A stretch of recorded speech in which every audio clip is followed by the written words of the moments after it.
ಮುಡಾ ಹಗರಣ ರಾಜ್ಯ ರಾಜಕೀಯದಲ್ಲಿ ಭಾರೀ ಸದ್ದು ಮಾಡ್ತಾ ಇದೆ. ಈಗಾಗಲೇ ಸಿಎಂ ರಾಜೀನಾಮೆಗೆ ಆಗ್ರಹಿಸಿ ಬಿಜೆಪಿ ಜೆಡಿಎಸ್ ಮೈಸೂರು ಚಲೋ ಪಾದಯಾತ್ರೆ ಆರಂಭಿಸಿದ್ದಾರೆ. ಇದರ ಮಧ್ಯೆಯೇ ಸಿದ್ದರಾಮಯ್ಯಗೆ ಮತ್ತೊಂದು ಸಂಕಷ್ಟ ಎದುರಾಗಿದೆ. ತಮ್ಮ ಪ್ರಭಾವ ಬೀರಿ ಅಕ್ರಮವಾಗಿ ಜಮೀನು ಡಿನೋಟಿಫೈ ಮಾಡಿದ್ದಾರೆ ಎಂದು ಸಿಎಂ ವಿರುದ್ಧ ರಾಜ್ಯಪಾಲರಿಗೆ ಮತ್ತೊಂದು ದೂರು ಕೊಡಲಾಗಿದೆ. ಗವರ್ನರ್ಗೆ ದಾಖಲೆ ಸಮೇತ ಮೈಸೂರು ಮೂಲದ ಸ್ನೇಹಮಯಿ ಕೃಷ್ಣ ಕಂಪ್ಲೇಂಟ್ ನೀಡಿದ್ದಾರೆ. 1979ರಲ್ಲಿ ಆಶ್ರಯ ಮನೆಯ ಫಲಾನುಭವಿಗಳಿಗೆ ಭೂಸ್ವಾಧೀನಗೊಂಡಿದ್ದ ಜಮೀನಿನ ಡಿನೋಟಿಫೈ ಮಾಡಲಾಗಿದೆ ಅಂತ ಉಲ್ಲೇಖಿಸಿದ್ದಾರೆ. ಮೈಸೂರು ತಾಲೂಕಿನ ವರುಣದ ಉತ್ತನಹಳ್ಳಿ ಗ್ರಾಮದಲ್ಲಿ ಭೂಸ್ವಾಧೀನವಾಗಿದೆಯಂತೆ. ಜಮೀನಿಗೆ 30 ವರ್ಷದ ಬಳಿಕ ಡಿನೋಟಿಫೈ ಮಾಡುವಂತೆ ಡಿಸಿಗೆ ಸಿಎಂ ಪತ್ರ ಬರೆದಿದ್ರಂತೆ. ಸಿದ್ದು ಲೆಟರ್ ಆಧರಿಸಿ 14 ತಿಂಗಳ ಬಳಿಕ 1.39 ಎಕರೆ ಡಿನೋಟಿಫೈ ಭೂಮಿನ ಹಳೆಯ ಜಿಲ್ಲಾಧಿಕಾರಿ ಡಿನೋಟಿಫೈ ಮಾಡಿದ್ದಾರೆ ಅಂತ ಉಲ್ಲೇಖಿಸಿದ್ದಾರೆ. ಮುಡಾ ಹಗರಣ ಸಂಬಂಧ ಸಿಎಂ ವಿರುದ್ಧ ರಾಜ್ಯಪಾಲರಿಗೆ ದೂರು ನೀಡಿದ್ದ ಅಬ್ರಾಹಂ ಇವತ್ತು ಮತ್ತೆ ರಾಜಭವನಕ್ಕೆ ಭೇಟಿ ನೀಡಿದ್ರು. ಗವರ್ನರ್ ಭೇಟಿಯಾದ ಟಿಜೆ ಅಬ್ರಾಹಂ ಹಗರಣದ ವಿಚಾರವಾಗಿ ಮತ್ತಷ್ಟು ದಾಖಲೆಯನ್ನ ನೀಡಿದ್ದಾರೆ. ಜೊತೆಗೆ ಸಿಎಂ ವಿರುದ್ಧ ತನಿಖೆ ಮಾಡುವಂತೆ ರಾಜ್ಯಪಾಲ ಗೆಹ್ಲೋಟ್ಗೆ ಮನವಿ ಮಾಡಿದ್ದಾರೆ. ಬಳಿಕ ಮಾತನಾಡಿದ ಅಬ್ರಾಹಂ, ನಾನು ಕೊಟ್ಟಿರುವ ದೂರಿನಲ್ಲಿ ಯಾವುದೇ ತಪ್ಪಿಲ್ಲ. ಸಂಪುಟದಲ್ಲಿ ರಾಜ್ಯಪಾಲರ ನೋಟಿಸ್ ವಿರುದ್ಧ ನಿರ್ಣಯ ಮಾಡಿದ್ದು ತಪ್ಪು ಅಂದ್ರು. ಇನ್ನು ನನ್ನ ಪ್ರಕಾರ ಪ್ರಾಸಿಕ್ಯೂಷನ್ಗೆ ರಾಜ್ಯಪಾಲರು ಅನುಮತಿ ಕೊಡ್ತಾರೆ ಅಂತ ಸಾಮಾಜಿಕ ಕಾರ್ಯಕರ್ತ ಅಬ್ರಾಹಂ ಹೇಳಿದ್ರು. ಇದರ ಜೊತೆಗೆ ನನ್ನ ಮೇಲೆ ಸರ್ಕಾರ ಮಾಡಿರುವ ಆಪಾದನೆಗೆ ರಾಜ್ಯಪಾಲರ ಬಳಿ ಸ್ಪಷ್ಟೀಕರಣ ಕೊಟ್ಟಿದ್ದೀನಿ ಅಂತ ಹೇಳಿದ್ರು. ಮುಡಾ ಹಗರಣ ವಿರುದ್ಧ ಬಿಜೆಪಿ ಜೆಡಿಎಸ್ ಜಂಟಿ ಪಾದಯಾತ್ರೆ ನಡೀತಾ ಇದೆ. ಇದಕ್ಕೆ ಕಾಂಗ್ರೆಸ್ ಸರಣಿ ಸಮಾವೇಶಗಳ ಮೂಲಕ ಟಕ್ಕರ್ ಕೊಡ್ತಾ ಇದೆ. ಮಂಡ್ಯದಲ್ಲಿ ಕಾರ್ಯಕ್ರಮ ಆಯೋಜಿಸಿದ್ದ ಕೈ ನಾಯಕರು ದೋಸ್ತಿಗಳ ವಿರುದ್ಧ ವಾಗ್ದಾಳಿ ನಡೆಸಿದ್ರು. ಕುಮಾರಸ್ವಾಮಿ ಕ್ಷೇತ್ರದಲ್ಲೇ ಅಬ್ಬರಿಸಿದ ಡಿಸಿಎಂ 5 ನಿಮಿಷದಲ್ಲಿ ಮೇಕೆದಾಟು ಅನುಮತಿ ಕೊಡಿಸ್ತೀನಿ ಅಂತ ಕುಮಾರಸ್ವಾಮಿ ಹೇಳಿದ್ರು. ಆದ್ರೆ ನಾನು ಹೇಳಿಲ್ಲ ಅಂತಿದ್ದಾರೆ. ಮಂಡ್ಯ ಗಂಡು ಭೂಮಿ, ಜನ ನಿನ್ನ ಗೆಲ್ಲಿಸಿದ್ದಾರೆ, ನೀನು ಇಲ್ಲಿ ಬಂದು ಉತ್ತರ ಕೊಡಬೇಕು ಎಂದ್ರು.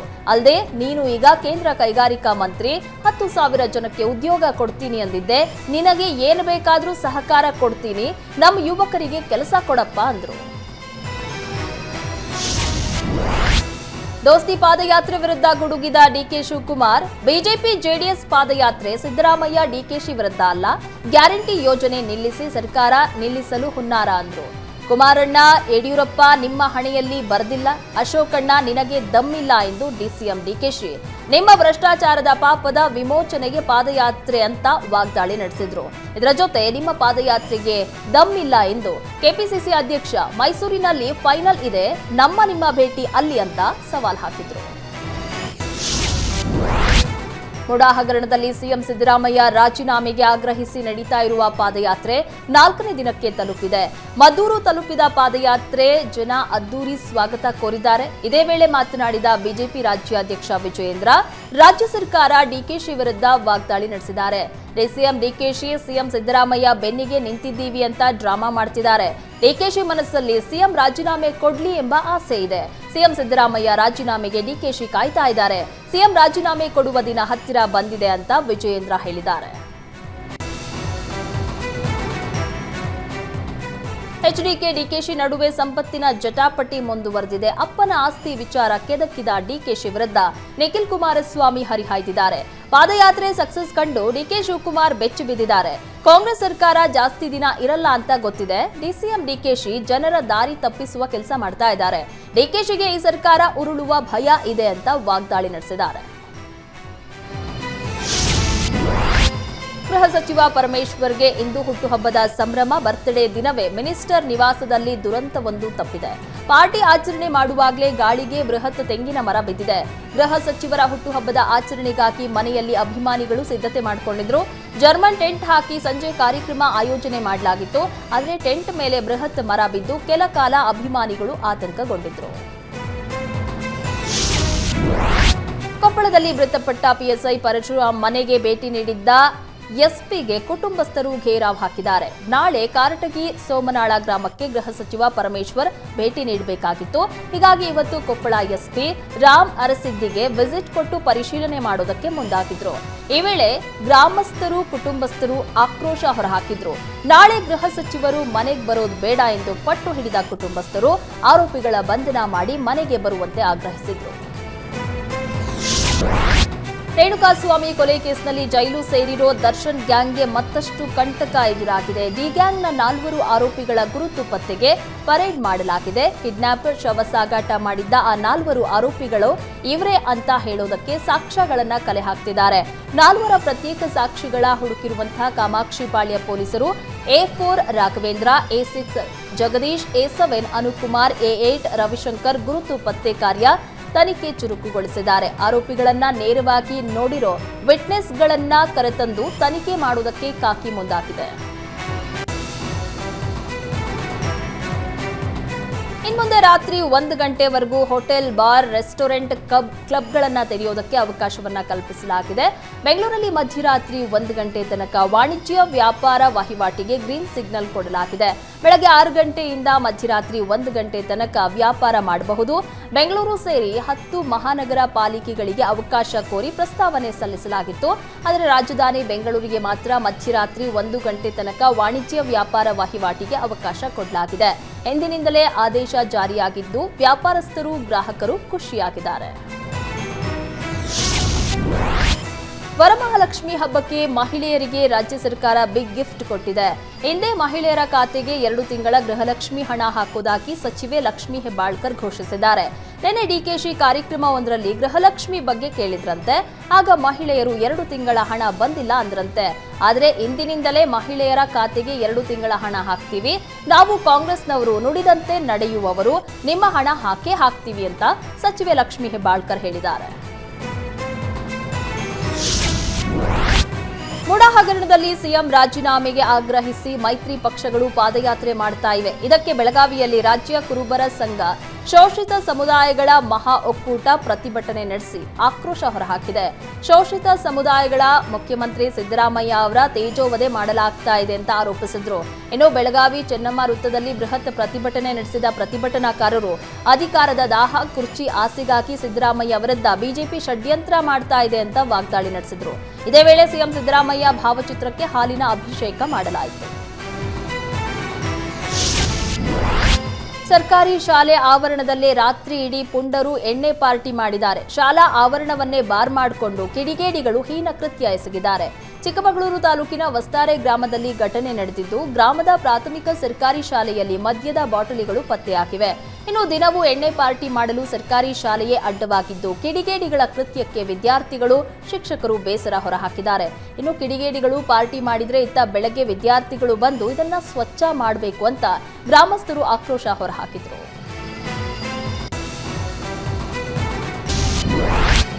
ಸುಳ್ಳು ಹೇಳಿ ತಹಶೀಲ್ದಾರ್ ಸಿಕ್ಕಿಬಿದ್ದ ಘಟನೆ ಶೃಂಗೇರಿಯಲ್ಲಿ ನಡೆದಿದೆ. ಜಿಲ್ಲಾ ಉಸ್ತುವಾರಿ ಕಾರ್ಯದರ್ಶಿ ರಾಜೇಂದ್ರ ಕುಮಾರ್ ಕಟೇರಿಯಾ ಇವತ್ತು ಕಚೇರಿಗೆ ದಿಢೀರಾಗಿ ಭೇಟಿ ನೀಡಿದ್ರು. ಈ ವೇಳೆ ಸ್ಕ್ಯಾನರ್ ಮತ್ತು ಕಂಪ್ಯೂಟರ್ ಎಲ್ಲಿವೆ ಅಂತ ಪ್ರಶ್ನಿಸಿದ್ರು. ಇದಕ್ಕೆ ತಹಶೀಲ್ದಾರ್ ಗೌರಮ್ಮ ಕಚೇರಿಯ ಒಳಗೆ ಇವೆ ಅಂತ ಉತ್ತರಿಸಿದ್ರು. ನಂತರ ಮತ್ತೆ ತಹಶೀಲ್ದಾರ್ ಕಾರ್ಯನಿಮಿತ್ತ ಚಿಕ್ಕಮಗಳೂರಿಗೆ ಕಳುಹಿಸಲಾಗಿದೆ ಅಂತ ಮಾಹಿತಿ ನೀಡಿದ್ರು. ಇದಕ್ಕೆ ತರಾಟೆ ತೆಗೆದುಕೊಂಡ ಕಟಾರಿಯಾ, ಬಾಕಿ ಇರುವ ಕೆಲಸ ಮುಗಿಯುವವರೆಗೂ ವರ್ಗಾವಣೆ ಇಲ್ಲ, ಎಲ್ಲಾ ಕೆಲಸಗಳನ್ನ ಬೇಗನೆ ಮುಗಿಸಿ ಅಂತ ವಾರ್ನಿಂಗ್ ಮಾಡಿದ್ರು. ಇನ್ನು ಜಿಲ್ಲಾ ಉಸ್ತುವಾರಿ ಕಾರ್ಯದರ್ಶಿ ದಿಢೀರ್ ಭೇಟಿಗೆ ಕಚೇರಿಯ ಸಿಬ್ಬಂದಿ ಕಕ್ಕಾಬಿಕ್ಕಿ ಆಗಿದ್ರು. ಘಟಪ್ರಭಾ ನದಿ ಪಾತ್ರದ ಪ್ರವಾಹ ಪೀಡಿತ ಪ್ರದೇಶಗಳಿಗೆ ಸಚಿವ ಆರ್ಬಿ ತಿಮ್ಮಾಪುರ ಭೇಟಿ ನೀಡಿ ಪರಿಶೀಲನೆ ಮಾಡಿದ್ರು. ಮಹಾಮಳೆಗೆ ಹಲವೆಡೆ ಭಾರೀ ಅವಾಂತರ ಆಗಿದೆ. ಮುಧೋಳ ತಾಲೂಕಿನ ಘಟಪ್ರಭಾ ನದಿ ಪಾತ್ರದ ಮಾಚಕನೂರು, ಚಿಚಕಂಡಿ, ಬರಗಿ ಗ್ರಾಮಗಳಲ್ಲಿ ಪ್ರವಾಹ ಪರಿಸ್ಥಿತಿ ನಿರ್ಮಾಣ ಆಗಿದೆ. ಖುದ್ದು ಭೇಟಿ ನೀಡಿ ವೀಕ್ಷಿಸಿದ ಸಚಿವ ಜನರಿಗೆ ಪರಿಹಾರ ನೀಡುವ ಭರವಸೆ ಕೊಟ್ಟರು. ಈ ವೇಳೆ ಜಿಲ್ಲಾಧಿಕಾರಿ, ಜಿಲ್ಲಾ ಪಂಚಾಯತ್ ಸಿಇಒ ಸೇರಿದಂತೆ ಅಧಿಕಾರಿಗಳು ಇದ್ದರು. ತಂದೆಯ ನೆನಪಿಗಾಗಿ ಮಕ್ಕಳು ಧಾರವಾಡದ ನುಗ್ಗಿಕೆರೆ ಗ್ರಾಮದಲ್ಲಿ ದೇವಸ್ಥಾನ ನಿರ್ಮಿಸಿದ್ದಾರೆ. 50 ಲಕ್ಷ ವೆಚ್ಚದಲ್ಲಿ ದೇಗುಲ ನಿರ್ಮಿಸಿ ಪೂಜೆ ನೆರವೇರಿಸ್ತಾ ಇದ್ದಾರೆ. ತಂದೆ ಶಿವಪ್ಪ ಮಲಕಾರಿ ಕಳೆದ ವರ್ಷ ಆಗಸ್ಟ್ನಲ್ಲಿ ಮೃತಪಟ್ಟಿದ್ರು. ಹೀಗಾಗಿ ಮಹಾರಾಷ್ಟ್ರದಲ್ಲಿ ಕಂಚಿನ ಪ್ರತಿಮೆ ಮಾಡಿಸಿ ತಂದು ತಮ್ಮ ಹೊಲದಲ್ಲಿ ದೇವಸ್ಥಾನವನ್ನೇ ನಿರ್ಮಿಸಿದ್ದಾರೆ. ಶಿವಮೊಗ್ಗದಲ್ಲಿ ಸರ್ಕಾರಿ ಬಸ್ ದಗದಗನೆ ಹೊತ್ತಿ ಉರಿದಿದೆ. ಸಾಗರದಲ್ಲಿ ವಾಯವ್ಯ ಕರ್ನಾಟಕ ಸಾರಿಗೆ ಸಂಸ್ಥೆಗೆ ಸೇರಿದ ಬಸ್ಸಿನಲ್ಲಿ ಇದ್ದಕ್ಕಿದ್ದಂತೆ ಬೆಂಕಿ ಕಾಣಿಸಿಕೊಂಡು ಸುಟ್ಟು ಭಸ್ಮವಾಗಿದೆ. ಭಟ್ಕಳದಿಂದ ಬಸ್ಸು ಬೆಂಗಳೂರಿಗೆ ಹೊರಟಿತ್ತು. ಈ ವೇಳೆ ಇದ್ದಕ್ಕಿದ್ದಂತೆ ಬಸ್ನಲ್ಲಿ ಬೆಂಕಿ ಕಾಣಿಸಿಕೊಂಡಿದೆ. ಇನ್ನು ತಕ್ಷಣ ಅಗ್ನಿಶಾಮಕ ಸಿಬ್ಬಂದಿ ಬೆಂಕಿಯನ್ನು ನಂದಿಸಿದ್ದಾರೆ. ಆದರೆ ಘಟನೆಯಲ್ಲಿ ಯಾವುದೇ ಪ್ರಾಣಾಪಾಯ ಆಗಿಲ್ಲ.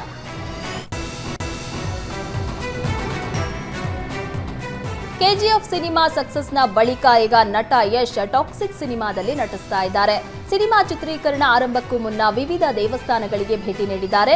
ಇಂದು ಟಾಕ್ಸಿಕ್ ಸಿನಿಮಾ ನಿರ್ದೇಶಕ ವೆಂಕಟ್ ಅವರ ಪತ್ನಿ ಮಕ್ಕಳ ಜೊತೆಯಲ್ಲಿ ಸೂರ್ಯ ಸದಾಶಿವರುದ್ರ ದೇವಸ್ಥಾನಕ್ಕೆ ನಟ ಯಶ್ ಭೇಟಿ ನೀಡಿ ಮಣ್ಣಿನ ಹರಕೆ ತೀರಿಸಿದ್ದಾರೆ. ಬಳಿಕ ಶ್ರೀ ಕ್ಷೇತ್ರ ಧರ್ಮಸ್ಥಳಕ್ಕೂ ಭೇಟಿ ನೀಡಿದ್ದು ಮಂಜುನಾಥನ ದರ್ಶನ ಪಡೆದಿದ್ದಾರೆ. ಸಾಗರ ಪಟ್ಟಣದಲ್ಲಿ ಪ್ರಾಥಮಿಕ ಶಾಲಾ ಶಿಕ್ಷಕರ ಪ್ರತಿಭಟನೆ ಮಾಡಿ ಆಕ್ರೋಶ ಹೊರಹಾಕಿದ್ದಾರೆ. ಪ್ರಾಥಮಿಕ ಶಾಲೆಗಳಲ್ಲಿ ಕೆಲಸ ಮಾಡ್ತಾ ಇರುವ ಸೇವಾನಿರತ ಪದವೀಧರ ಶಿಕ್ಷಕರಿಗೆ ಆಗ್ತಾ ಇರುವ ಅನ್ಯಾಯ ಖಂಡಿಸಿ ಆಕ್ರೋಶ ಹೊರಹಾಕಿದ್ರು. ಕಳೆದ 7 ವರ್ಷಗಳಿಂದ ಹೊಸ ವೃಂದ ಮತ್ತು ನೇಮಕಾತಿ ನಿಯಮಗಳಲ್ಲಿ ಅಳವಡಿಸಿರುವಂತಹ ಅವೈಜ್ಞಾನಿಕ ಅಂಶಗಳಿಂದ ತೊಂದರೆ ಆಗ್ತಾ ಇದೆ. ಪ್ರಾಥಮಿಕ ಶಾಲೆಗಳಲ್ಲಿ ಕರ್ತವ್ಯ ನಿರ್ವಹಿಸ್ತಾ ಇರುವ ಪದವೀಧರ ಶಿಕ್ಷಕರಿಗೆ ತುಂಬಾ ಅನ್ಯಾಯ ಆಗ್ತಾ ಇದೆ. ಈ ನಿಯಮಗಳನ್ನ ತಿದ್ದುಪಡಿ ಮಾಡುವಂತೆ ಹಲವು ಬಾರಿ ಮನವಿ ಮಾಡಿದ್ರು, ಸರ್ಕಾರ ಸ್ಪಂದಿಸಿಲ್ಲ. ಹೀಗಾಗಿ ನಾಳೆ ಜಿಲ್ಲಾ ಮಟ್ಟದಲ್ಲಿ ಹೋರಾಟ ಮಾಡಲಿದ್ದು ಬೆಂಗಳೂರಿನ ಫ್ರೀಡಂ ಪಾರ್ಕ್ನಲ್ಲಿ ಬೃಹತ್ ಪ್ರೊಟೆಸ್ಟ್ಗೆ ತಯಾರಿ ಮಾಡಿದ್ದಾರೆ. ಹಾವೇರಿಯಲ್ಲಿ ರಸ್ತೆ ಗುಂಡಿಯಲ್ಲಿ ಉರುಳಾಡಿ ವಿನೂತನ ಪ್ರತಿಭಟನೆ ಮಾಡಲಾಗಿದೆ. ಬ್ಯಾಡಗಿ ಪಟ್ಟಣದ ಮುಖ್ಯ ರಸ್ತೆ ಅಗಲೀಕರಣಕ್ಕಾಗಿ ಆಗ್ರಹಿಸಿ ಕೆಸರಿನಲ್ಲಿ ಹೊರಳಾಡಿ ಆಕ್ರೋಶ ಹೊರಹಾಕಿದ್ದಾರೆ. ಹಲವು ವರ್ಷಗಳಿಂದ ಬ್ಯಾಡಗಿ ಪಟ್ಟಣದ ಮುಖ್ಯ ರಸ್ತೆ ಅಗಲೀಕರಣಕ್ಕೆ ಹೋರಾಟ ನಡೆದಿದೆ. ಆದರೆ ಇದಕ್ಕೆ ಇಲ್ಲಿವರೆಗೂ ಸರ್ಕಾರ ಆಗಲಿ ಸ್ಥಳೀಯ ಜಿಲ್ಲಾಡಳಿತವಾಗಲಿ ಸ್ಪಂದಿಸಿಲ್ಲ. ಹೀಗಾಗಿ ಮೋಹನ್ ಎಂಬಾತ ಪ್ರೊಟೆಸ್ಟ್ ಮಾಡಿ ಆಕ್ರೋಶ ಹೊರಹಾಕಿದ್ರು. ದಾವಣಗೆರೆ ವಿಶ್ವವಿದ್ಯಾನಿಲಯದ ಪದವಿ ಬಿಕಾಂ ಪರೀಕ್ಷೆಯಲ್ಲಿ ಎಡವಟ್ಟು ನಡೆದಿದೆ. ಪ್ರಶ್ನೆ ಪತ್ರಿಕೆ ಕೊಡುವ ಬದಲು ಮಾದರಿ ಉತ್ತರ ನೀಡುವಂತಹ ಪೇಪರ್ ಅನ್ನ ನೀಡಿದ್ದಾರೆ. 6ನೇ ಸೆಮಿಸ್ಟರ್ ವಿದ್ಯಾರ್ಥಿಗಳಿಗೆ ಪ್ರಶ್ನೆ ಪತ್ರಿಕೆ ನೀಡುವ ಬದಲು ಮಾದರಿ ಉತ್ತರ ಪತ್ರಿಕೆ ನೀಡಿ ಗೊಂದಲ ಮೂಡಿಸಿದ್ದಾರೆ. ವಿಶ್ವವಿದ್ಯಾಲಯ ವ್ಯಾಪ್ತಿಯಲ್ಲಿರುವ 60 ಕಾಲೇಜುಗಳ ಪೈಕಿ 15 ಕಾಲೇಜುಗಳಿಗೆ ಪರೀಕ್ಷೆಯಲ್ಲಿ ಗೊಂದಲ ಮೂಡಿ ಕೆಲ ಕ್ಷಣ ವಿದ್ಯಾರ್ಥಿಗಳು ಆತಂಕಗೊಂಡರು. ಇನ್ನು ತಕ್ಷಣ ಎಡವಟ್ಟಿನಿಂದ ಎಚ್ಚೆತ್ತ ಪರೀಕ್ಷಾಂಕ ಕುಲಸಚಿವ ರಮೇಶ್ ಎಕ್ಸಾಮ್ ನಿಲ್ಲಿಸುವಂತೆ ಸೂಚನೆ ಮಾಡಿದರು. ಕೋಲಾರ ಜಿಲ್ಲೆಯ ಹಲವೆಡೆ ಭಾರೀ ಮಳೆಯಾಗಿದೆ. ಕಳೆದ 1 ಗಂಟೆಯಲ್ಲಿ ವರುಣ ಆರ್ಭಟಕ್ಕೆ ರೈತರು ಫುಲ್ ಖುಷಿಯಾಗಿದ್ದಾರೆ. ಇಡೀ ರಾಜ್ಯದಲ್ಲಿ ಮಳೆಯಾದರೂ ಕೋಲಾರದ ಬಹುತೇಕ ಕಡೆ ವರುಣನ ಕೃಪೆ ತೋರಿರಲಿಲ್ಲ. ರಾಗಿ, ತೊಗರಿ ಸೇರಿದಂತೆ ವಿವಿಧ ಬೆಳೆಗಳ ಬಿತ್ತನೆ ಮಾಡುವುದಕ್ಕೆ ಕಾಯ್ತಾ ಇದ್ರು. ಹೀಗಾಗಿ ಏಕಾಏಕಿ ಮಳೆ ಬಂದಿದ್ರಿಂದ ಅನ್ನದಾತರು ಖುಷಿ ಪಟ್ಟಿದ್ದಾರೆ. ಮಂಡ್ಯ ನಗರಕ್ಕೂ ಕಾಡಾನೆಗಳ ಆತಂಕ ಆವರಿಸಿದೆ. ನಗರದ ಕೂಗಳತೆ ದೂರದಲ್ಲಿ 2 ಗಂಡು ಕಾಡಾನೆಗಳು ಬೀಡು ಬಿಟ್ಟಿದ್ದು ಜನರಿಗೆ ಗಾಬರಿ ಹುಟ್ಟಿಸಿವೆ. ಕಬ್ಬಿನ ಗದ್ದೆಯಲ್ಲಿರುವ ಕಾಡಾನೆಗಳ ದೃಶ್ಯ ಡ್ರೋನ್ ಕ್ಯಾಮೆರಾದಲ್ಲಿ ಸೆರೆಯಾಗಿದೆ. ಸುದ್ದಿ ತಿಳಿದು ಸ್ಥಳದಲ್ಲೇ ಅರಣ್ಯ ಇಲಾಖೆ ಅಧಿಕಾರಿಗಳು ಮೊಕ್ಕಾಂ ಹೂಡಿದ್ದಾರೆ. ಮುನ್ನೆಚ್ಚರಿಕೆ ಕ್ರಮವಾಗಿ ಸಾರ್ವಜನಿಕರು ಹೋಗದಂತೆ ಸೂಚನೆ ನೀಡಲಾಗಿದೆ.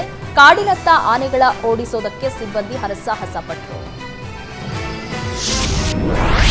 ಶಾಲಾ ಮಕ್ಕಳ ಬಿಸಿಯೂಟದ ಪಡಿತರದಲ್ಲೂ ಲೂಟಿ ಮಾಡಲಾಗಿದೆ. ಬಾಗಲಕೋಟೆಯ ರಬಕವಿ ಬನಹಟ್ಟಿ ತಾಲೂಕಿನ ಹನಗಂಡಿ ಗ್ರಾಮದಲ್ಲಿ ಘಟನೆ ನಡೆದಿದೆ. ಶಾಲೆಯ ಅಡುಗೆ ಕೋಣೆಯ ಶೆಡರ್ನ ಬೀಗ ಮುರಿದು ಕಳ್ಳತನ ಮಾಡಲಾಗಿದೆ. 11 ಅಕ್ಕಿ ಚೀಲ, 1 ತೊಗರಿ ಚೀಲ ಸೇರಿ ಇತರೆ ಪಡಿತರ ಕದ್ದಿದ್ದು ಶಾಲೆಯ ಶಿಕ್ಷಕ ಗಿರಿಮಲ್ಲಪ್ಪ ಹಾದಿಮನಿ ಪ್ರಕರಣ ದಾಖಲಿಸಿದ್ದು ಪೊಲೀಸರು ತನಿಖೆ ಮಾಡುತ್ತಿದ್ದಾರೆ. ಪರಿಶಿಷ್ಟ ಜಾತಿ ಪಂಗಡದ ಅಲೆಮಾರಿ ಬುಡಕಟ್ಟು ಸಮುದಾಯಕ್ಕೆ ವ್ಯವಸಾಯಕ್ಕೆ ಸರ್ಕಾರ ಜಮೀನು ನೀಡಬೇಕೆಂದು ಆಗ್ರಹಿಸಿ ಪ್ರತಿಭಟನೆ ನಡೆಸಿದ್ರು. ಧಾರವಾಡದ ಜಿಲ್ಲಾಧಿಕಾರಿ ಕಚೇರಿ ಎದುರು ಪ್ರೊಟೆಸ್ಟ್ ಮಾಡಿದ ಸಮುದಾಯದ ಮಂದಿ ಡಿಸಿಗೆ ಮನವಿ ಸಲ್ಲಿಸಿದ್ರು. ರಾಜ್ಯದ ವಿವಿಧೆಡೆ ಬುಡಕಟ್ಟು ಸಮುದಾಯದ ಜನರಿಗೆ ವ್ಯವಸಾಯ ಮಾಡಲು ಸರ್ಕಾರ ಜಮೀನನ್ನ ಹಂಚಿಕೆ ಮಾಡಿದೆ. ಧಾರವಾಡ ಜಿಲ್ಲೆಯಲ್ಲಿ ಮಾಡಿಲ್ಲ. ಕಲಘಟಕಿ ತಾಲೂಕು ಸೇರಿದಂತೆ ವಿವಿಧ ಕಡೆಗಳಲ್ಲಿ ಬುಡಕಟ್ಟು ಸಮುದಾಯದ ಜನರಿಗೆ ಅನ್ಯಾಯ ಮಾಡಲಾಗ್ತಾ ಇದೆ ಅಂತ ಆರೋಪಿಸಿದ್ರು. ಈ ಕುರಿತು ಸರ್ಕಾರ ಗಂಭೀರವಾಗಿ ಪರಿಗಣಿಸಬೇಕು. ಸಂಬಂಧಪಟ್ಟ ಅಧಿಕಾರಿಗಳಿಗೆ ಕೂಡಲೇ ಸೂಚನೆ ನೀಡಿ ಪರಿಶಿಷ್ಟ ಜಾತಿ, ಪರಿಶಿಷ್ಟ ಪಂಗಡ, ಅಲೆಮಾರಿ ಬುಡಕಟ್ಟು ಸಮುದಾಯದ ಜನರಿಗೆ ವ್ಯವಸಾಯ ಮಾಡೋದಕ್ಕೆ ಜಮೀನು ನೀಡಬೇಕು ಅಂತ ಆಗ್ರಹಿಸಿದ್ರು. ಸಿನಿಮಾದಲ್ಲಿ ಚಾನ್ಸ್ ಕೊಡಿಸುವುದಾಗಿ ನಂಬಿಸಿದ ಕಿಡಿಗೇಡಿಯೊಬ್ಬ ಮಾಡೆಲ್ನಿಂದ ಲಕ್ಷಾಂತರ ರೂಪಾಯಿಯನ್ನ ಹಣ ಪಡೆದಿದ್ದಾನೆ. ಸುರೇಶ್ ಕುಮಾರ್ ಎಂಬಾತ ಸಿನಿಮಾದಲ್ಲಿ ಚಾನ್ಸ್ ಇದೆ ಅಂತ ಆನ್ಲೈನ್ ಜಾಹೀರಾತನ್ನ ನೀಡಿದ್ದ. ಈ ಜಾಹೀರಾತು ನೋಡಿದ ಮಾಡೆಲ್ ನಂದಿನಿ ಶೆಟ್ಟಿ ಸುರೇಶ್ನನ್ನ ಸಂಪರ್ಕಿಸಿದ್ದಾರೆ. ಆತ ಸಿನಿಮಾದಲ್ಲಿ ಚಾನ್ಸ್ ಸಿಗುತ್ತೆ, ಅದಕ್ಕೆ ಆರ್ಟಿಸ್ಟ್ ಕಾರ್ಡ್ ಮಾಡಿಸಬೇಕು, 12,000 ಆಗತ್ತೆ ಎಂದಿದ್ದ. ಹಣ ನೀಡಿದ ಬಳಿಕ ಅಗ್ರಿಮೆಂಟ್, ಸ್ಟಾಂಪ್ ಡ್ಯೂಟಿ ಅಂತ 35,000 ರೂಪಾಯಿ ಹಣ ಪಡೆದಿದ್ದ. ಬಳಿಕ ಶೂಟಿಂಗಿಗೆ ಮಲೇಷಿಯಾಗೆ ಹೋಗೋದಕ್ಕೆ ಪಾಸ್ಪೋರ್ಟ್ ಮಾಡಿಸಬೇಕು ಎಂದು 90,000 ಪಡೆದಿದ್ದ. ಒಟ್ಟು 1,70,000 ರೂಪಾಯಿ ಹಣ ಪಡೆದು ವಂಚಿಸಿದ್ದಾನೆ. ಯುವತಿಗೆ ಅನುಮಾನ ಬಂದು ಪರಿಶೀಲಿಸಿದಾಗ ಅಸಲಿ ಸತ್ಯ ಬೆಳಕಿಗೆ ಬಂದಿದೆ. ಕೋಣನಕುಂಟೆ ಪೊಲೀಸ್ ಠಾಣೆಯಲ್ಲಿ ಯುವತಿ ದೂರನ್ನ ದಾಖಲಿಸಿದ್ದಾರೆ.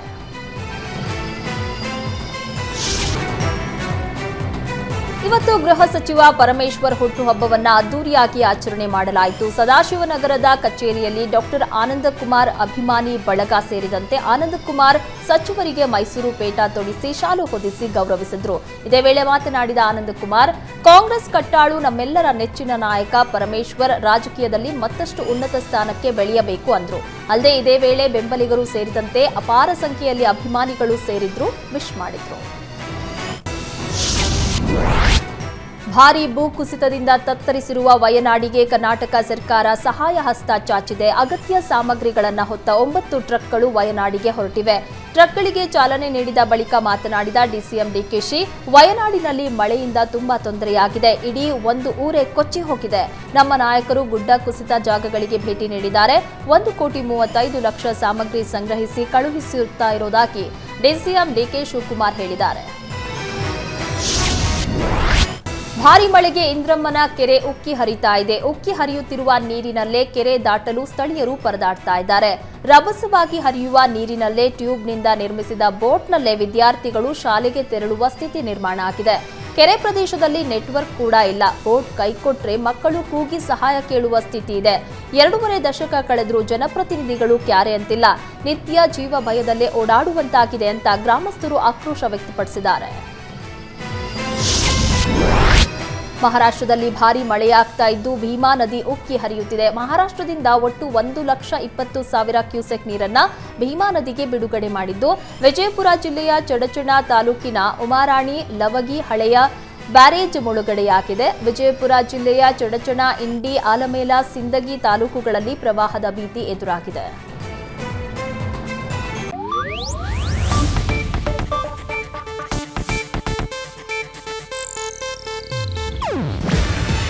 ಇದು ಏಷ್ಯಾನೆಟ್ ನ್ಯೂಸ್ ನೆಟ್ವರ್ಕ್ ಪ್ರಸ್ತುತಿ. ನೀವು ನೋಡ್ತಿದ್ದೀರಾ ಏಷ್ಯಾನೆಟ್ ಸುವರ್ಣ ನ್ಯೂಸ್.